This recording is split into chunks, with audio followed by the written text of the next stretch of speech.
அகல்யாவின் மனம் அவள் பிறந்த பார்க்கடலையும் விட வேகமாக அலைபாய்ந்து கொண்டிருந்தது. அவள் என்னதான் செய்வாள்? கணவருடன் தானே கூடியிருக்கிறோம் என கருதி ஒரு வேட்டை நாயிடம் சிக்கி உயிரினும் மேலான கற்பையே இழந்துவிட்டாள். அவள் பட்ட வேதனை கொஞ்ச நஞ்சமல்ல. அவளுக்கு வாழவே பிடிக்கவில்லை. சாதாரண பெண்மணியா அவள்? பார்க்கடலை கடைந்த போது அமுதத்துடன் பிறந்த மாணிக்கம் அவள். பிறந்த உடனேயே பிரம்மன் ஆச்சரியம் கொண்டார். தன் படைப்பிலேயே இவள்தான் மிக சிறந்த பேரழகி என்பதை புரிந்து கொண்டார்.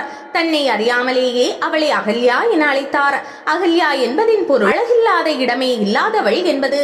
ஆம், அவள் உடலில் ஒவ்வொரு பகுதியும் அழகு. பேரழகு பெட்டகம் ஒன்று உலகில் பிறந்தால் என்னாகும்?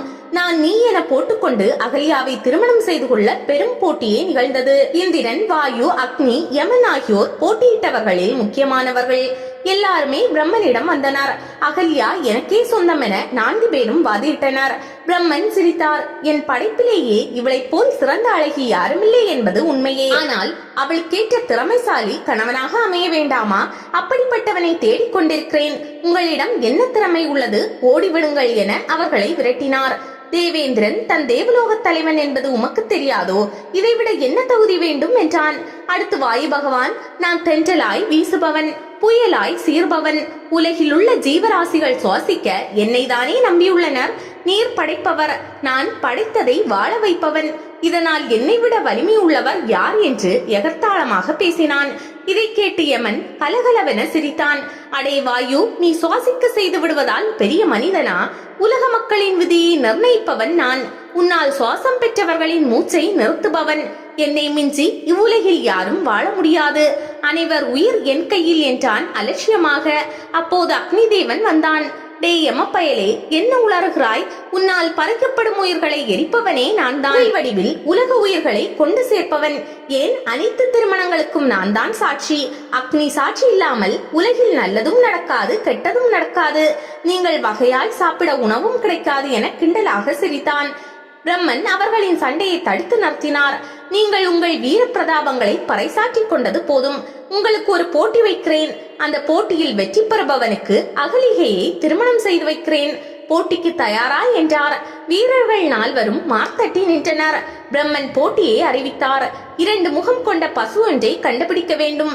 அதை ஒரு முறை வலம் வர வேண்டும். அவ்வாறு வலம் வருபவனுக்கே என் மகள் அகல்யாவை திருமணம் செய்து வைப்பேன் என்று ஒரு போடு போட்டார். அசந்து விட்டனர் தேவ மகன்கள். இப்படி ஒரு போட்டியை அவர்கள் எதிர்பார்க்கவே இல்லை. பிரம்மனே, உலகில் இல்லாத ஒரு பொருளை நீர் கண்டுபிடிக்க சொல்கிறீர். எங்களை கேலி செய்கிறீரா என்றான் இந்திரன். பிரம்மன் அசரவில்லை. நான் சொன்னதை செய்தால் அகல்யா உங்களுக்கு கிடைப்பாள். இரட்டை முக பசுவை யார் கண்டுபிடித்து வலம் வந்தாலும் அவர்களுக்கே என் மகள். புறப்படுங்கள் என கூறி அவர்களை அனுப்பிவிட்டார்.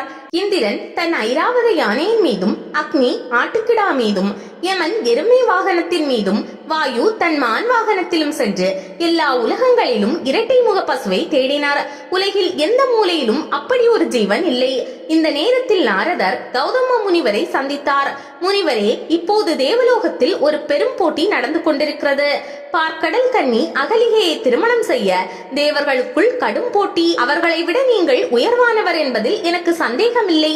இந்த போட்டியில் பங்கு கொண்டு நீங்கள் வெற்றி பெற வேண்டும். அந்த தேவர்கள் திரும்புவதற்குள் அகலிகையை திருமணம் செய்து கொள்ள வேண்டும் என்றார். கௌதமர் யோசித்தார். நான் இதில் வெற்றி பெற்றால் அவர்களை விட உயர்ந்து விடுவேன். ஆனால் இரட்டை முக பசுவுக்கு எங்கே போவது என்றார்.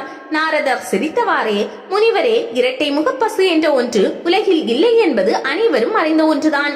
இதை அறியாத அந்த மூடர்கள் உலகம் முழுவதும் அதை தேடி அலைகிறார்கள். ஆனால் உங்கள் வீட்டில்தான் அந்த பசு இப்போது நின்று கொண்டிருக்கிறது என்றார். கௌதமர் ஆச்சரியப்பட்டார். நாரதரே, என்ன உளறுகிறீர்?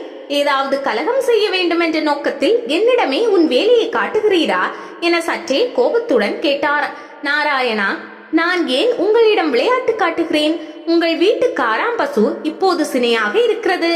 என் சக்தியால் நான் இப்போதே அதற்கு கன்றை ஏன செய்கிறேன். கன்று பின்பக்கமாக வெளியே வரும்போது அதன் முகம் வெளியே தெரிந்த உடனேயே அதை ஒரு முறை வலம் வந்து பிரம்மனிடம் காட்டிவிடுவோம்.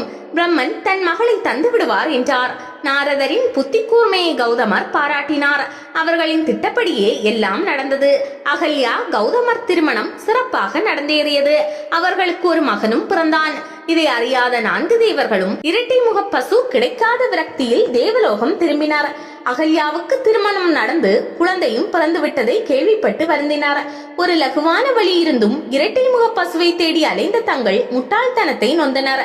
இந்திரனுக்கு தன் தோல்வியை தாங்க இயலவில்லை. இந்திரனும் கௌதமரை பழிவாங்க எண்ணினான். தனக்கு கிடைக்காத அகல்யாவின் வாழ்க்கையை எப்படியாவது கெடுத்து விடுவது என்பது அவன் திட்டம். கௌதமரின் நடவடிக்கைகளை கவனித்தான். கௌதமர் அதிகாலையில் சேவல் கூவியதும் நீராட ஆற்றுக்கு செல்வது வழக்கம். இதை பயன்படுத்திக் கொண்ட இந்திரன் சேவலாய் வடிவெடுத்து ஒரு நாள் நடுநிசையிலேயே கூவ கௌதமர் ஆற்றுக்கு கிளம்பி விட்டார். இந்திரன் தன் வடிவை கௌதமர் போல மாற்றிக்கொண்டு குடிலுக்குள் வந்து இன்னும் விடியவில்லை, சேவல் தவறாக கூவியிருக்கும் போல என்று சொல்லி அகலிகையுடன் தனித்திருந்தான். அவள் கற்பிழந்தாள். திரும்பி வந்த கௌதமர் நடந்ததை அறிந்து அவளை கடிந்து கொண்டார். கல்லாக போகும்படியும் ராமனின் கால்பட்டால் தான் விமோசனம் என்றும் சொல்லிவிட்டார். ராமனும் வந்தார். கால்பட்டது. அகலிகை எழுந்தாள். கற்பிழந்த ஒருத்தியை ஏற்றுக்கொள்ள கௌதமருக்கு தயக்கம். உருவம் ஒன்றாக இருந்தாலும் கணவனுக்கும் இன்னொருவனுக்கும் ஸ்பரிச பேதம் தெரியாத இவளை நான் எப்படி ஏற்பது என்றார். உடனே ராமன், கௌதமரே, முக்காலும் உணர்ந்த ஞானியான நீரே, கூவியது உண்மை சேவலா பொய் சேவலா என தெரியாமல் சந்தியாவந்தனத்திற்கு கிளம்பி சென்றீரே, அப்பாவியான இவள் உமக்கும் அவனுக்கும் உள்ள வித்தியாசத்தை எப்படி அறிவாள் என்று எதிர்கேள்வி கேட்டார். முனிவரால் பதில் சொல்ல முடியவில்லை. அகலிகையை ஏற்றுக்கொண்டார். அத்துடன் திருமணமாவதற்கு முன் எந்த கற்புத்திறத்துடன் இருந்தாளோ அதே நிலையை அடைந்தாள்.